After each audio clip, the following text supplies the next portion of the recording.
વડોદરા શહેરના ward number 13માં ભાજપના ઉમેદવારો દ્વારા જોરશોરથી ચૂંટણી પ્રચાર શરૂ કરવામાં આવ્યો છે। અલગ અલગ વિસ્તારમાં પહોંચી ઉમેદવારો લોકો સુધી સીધો સંપર્ક સાધી રહ્યા છે અને પોતાની યોજનાઓ રજૂ કરી રહ્યા છે। પ્રચાર દરમિયાન સ્થાનિક નાગરિકો તરફથી સારો પ્રતિસાદ મળતા ભાજપના ઉમેદવારોમાં ખુશીનો માહોલ જોવા મળી રહ્યો છે। ઉમેદવારોનો દાવો છે કે આ વખતે વોર્ડ નંબર 13માંથી ચારેય બેઠક પર કમળ ખીલે તેવી સંપૂર્ણ શક્યતા છે। ઉમેદવારોનું કહેવું છે કે ચારેય કમળ જીતીને પ્રમુખના ખોળામાં મૂકવાના છે, જે તેમના આત્મવિશ્વાસને દર્શાવે છે। ઉમેદવાર નિધિ પટેલ પણ નિવેદન આપતા કહ્યું કે ભાજપ જ મોદી છે અને મોદી જ ભાજપ છે, એટલે હવે કમળ જ આપશે। પરંતુ આ નિવેદન બાદ એક મહત્વનો પ્રશ્ન ઊભો થઈ રહ્યો છે કે શું ભાજપના નેતાઓ હવે માત્ર વડાપ્રધાનના નામ પર જ મત માંગી રહ્યા છે? હવે જોવાનું રહ્યું કે મતદારો આ પ્રચારને કેટલો સ્વીકાર આપે છે અને પરિણામ શું આવે છે। આજે વોર્ડ નંબર 13માં અમે છેલ્લા ચોથા દિવસથી સતત ફેરણીનું આયોજન કર્યું છે અને લોકોનો ભારે આવકાર મળી રહ્યો છે। આજે અમે રાજમહેલ રોડથી શરૂ કરી વેરાઈ માતા ચોક થઈ અત્યારે તંબોડીવાડ અને ખારવાવાડ પાસે પહોંચવાને લોકોનો ભારે આવકાર છે। આ વખતે વોર્ડ નંબર 13માં પરિવર્તન નિશ્ચિત છે। ચારે ચાર કમળ ખીલાઈ અને જંગી બહુમતીથી વિજય થઈ અને કોંગ્રેસ મુક્ત આ વખતે વોર્ડ નંબર 13 થવાનો છે, એવા લોકોએ આશીર્વાદ આપ્યા છે।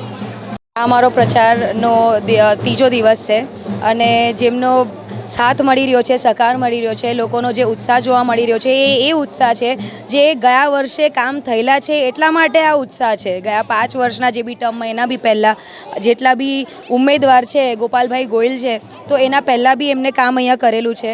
શૈલુભાઈ છે, આપણા શૈલેન્દ્રભાઈ ઠાકોર, એમને બી ભલે બીજેપીમાં નહોતા આના પહેલાં પણ એમને બહુ જ સેવા કરી છે। એમનો જ આ ઉત્સાહને લોકો ઓળખી રહ્યા છે, બધાને ઓળખે છે કે ભાઈ આમને કામ કર્યું છે અહીંયા।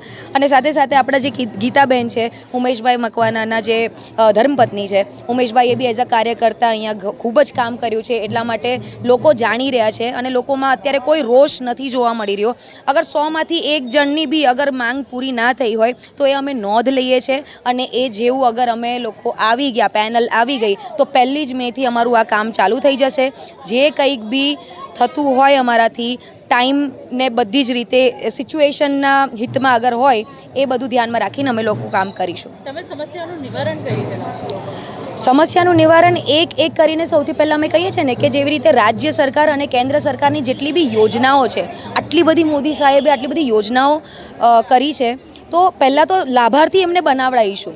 એ જેટલું બી આપણા મધ્યમ વર્ગના છે, લોઅર મિડલ ક્લાસના છે, સામાન્ય વર્ગના જેટલા બી લોકો છે એમને પહેલાં આ યોજનાઓ પહોંચાડીશું, યોજનાઓના લાભાર્થી બનાવીશું અને સાથે સાથે એમની જે કંઈક બી ગ્રાઉન્ડ લેવલ પર એમની પ્રોબ્લેમ્સ છે, ચાહે વોટર સપ્લાય હોય, ચાહે ડ્રેનેજ સિસ્ટમ હોય, બ્યુટિફિકેશન બી અગર કરવાનું હોય, પથ્થર પેવિંગ હોય, એ બધા જ કામ અમે એમને લિસ્ટિંગ કરીને એક પછી એક અધિકારીઓને આપીને આ જરૂર સમાપ્ત કરીશું। Just one more question. Yeah. The clip that is going viral of yours, okay, the song that you sang for Mr. Narendra Modi, our Prime Minister, do you think that you should not have sang that? No, because it's all from my heart. अगर वो मेरी जो भावनाएं है वो मैंने song गा के मैंने व्यक्त की है और वो मोदी जी के लिए ही है। मोदी है तो मुमकिन है, मोदी जी मतलब भाजपा, भाजपा मतलब मोदी जी।